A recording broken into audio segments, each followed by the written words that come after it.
If someone asked you to give them 10 cents for a chance to receive thousands of dollars in return, would you give it to them? What if the person telling you about this was an old friend, a family member, or a neighbor?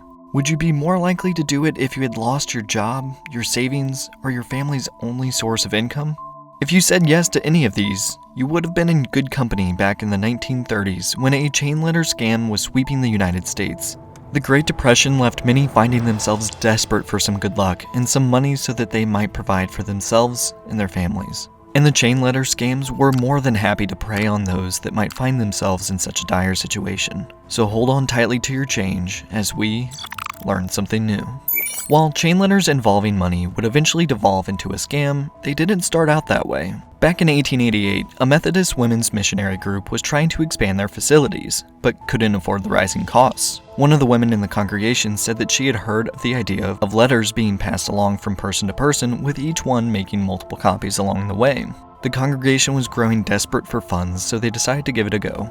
The head of the congregation drafted a letter that contained two elements. One, that those that received it would send the congregation one dime, and two, for the recipient to copy the letter down verbatim and send it to 3 of their friends. 1,500 of those letters were mailed out, and they were left waiting for a response. But they wouldn't have to wait long. Letters began flooding back to them, with many people sending far more than a dime, and others deciding to actually join the church after reading more about them.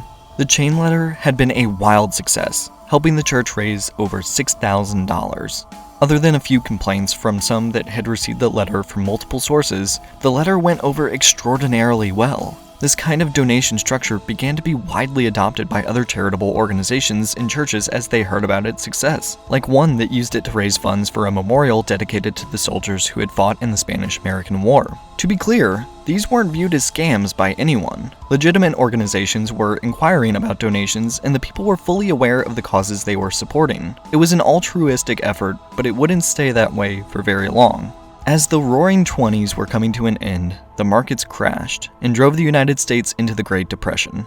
At its height in 1933, nearly a quarter of the United States' total workforce, almost 13 million people, were unemployed. And those who did keep their jobs saw their wages fall by over 40% in just 4 years. It was a time of financial strain on so many Americans that some were forced to live in shanty towns made of packing crates, abandoned cars, and other scraps called Hoovervilles. It's fair to say that many people were desperate for anything that might help them stay financially afloat. So when many got a letter in the mail saying that they could get hundreds, if not thousands of dollars by only giving 10 cents, it was a no-brainer for many, even if, upon a closer inspection, it was too good to be true. So let's break down how it worked and why it sparked hope in so many people, even if it could never be fully realized.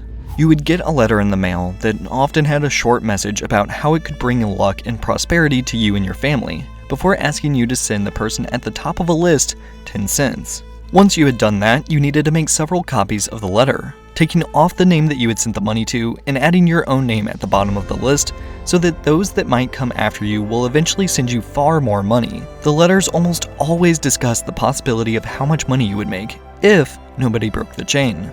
The math does check out. If you mailed a letter to 5 people and each of them mailed it to 5 people, the amount of money you would receive would grow exponentially by the time it got to your name. And because the math works out, it's also why the chain letter scam was a scam. In 1967, Stanley Milgram originally coined the term 6 degrees of separation to show that everyone in the world was separated by just 5 connections. He demonstrated this in an experiment where he used a sample of 160 people that were required to send a package to a specific recipient in Boston using only their personal connections. Some of the packages only had 2 degrees of separation before they reached the recipient. Today, with the introduction of social media, further studies have shown that the number is closer to 3 degrees of separation. So it's within the realm of possibility that the letters could have been sent to many people all over, though many would often wind up receiving the same letter multiple times. Even if we assumed that there were no repeats, this is how it would work out. The first person mails it to 5 people. Then it gets sent to 25 as each of them mail it to 5 more people.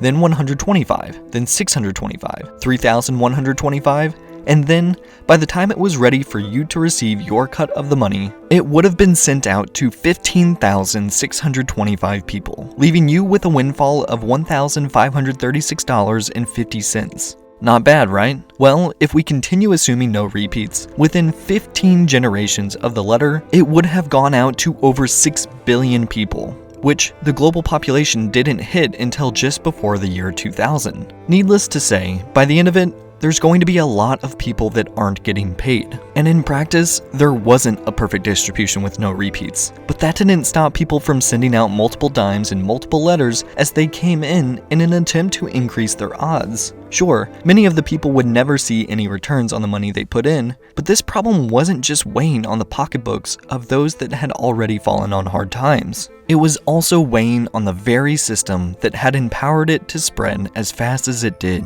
The United States Postal Service.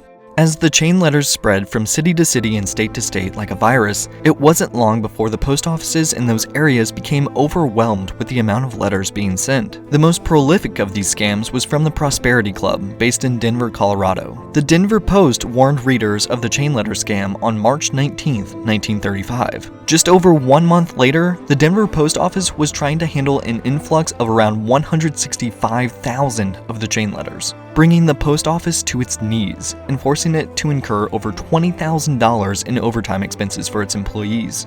Less than a month later, it was in Dallas, Texas, then St. Louis, Missouri, with these cities shortly after seeing their letter volumes double. Within the year, hundreds of millions of copies of the letter had been sent worldwide, leading the New York Times to speculate that the Germans were trying to disrupt the United States' communication networks with obscene amounts of mail. Eventually, the chain letter market crashed, and Western Union was fined $27 million for helping perpetuate the scam by allowing electronic transfers of funds via telegram. The problem was that these chain letter scams banked on the greater fool theory. Obviously, they couldn't keep up the exponential letter mailings forever. Eventually, someone wouldn't be able to collect any interest on the money they sent or even recoup any of the original payment. There was always going to be a greater fool that eventually was the one paying the price. If you've seen any videos on YouTube about pyramid schemes, you've likely already heard of the theory. But the letter's reliance on people benefiting financially from recruiting others to pay into an unsustainable model also made them a pyramid scheme, meaning if they are sent through the US Postal Service now, they are violating mail fraud laws. So that's it then, right? After the Great Depression ended, chain letters just disappeared? Not a chance. Many of them just changed forms. The idea itself was still able to spread like wildfire, but it was just the asking of the money part that made it illegal. Chain letters would continue to sweep the country for decades, some still trying to make money, but some just to see how far it could spread.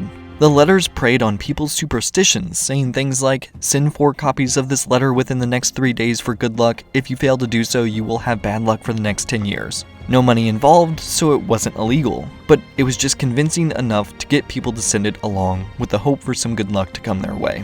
In truth, the only thing that really started to kill off the chain letter was the invention and widespread adoption of the internet. But once again, these chain letters weren't just going away. Instead, they were changing forms, proliferating through an even quicker mode of communication: email. Some of them still relied on superstitions. Forward this email to 5 people or a ghost will haunt you. While others took advantage of the burgeoning .com bubble to flaunt the dime scheme with a flashy 90s reskin, including the names of entrepreneurial billionaires. Even now, they still spread across social media, finding ways to adapt and permeate our mailboxes, inboxes, and feeds. As Mark Twain once said, history does not repeat itself, but it often rhymes. Thanks for watching. If you enjoyed the video, feel free to give it a like, and don't forget to subscribe for more. Thanks again, and I will see you in the next one.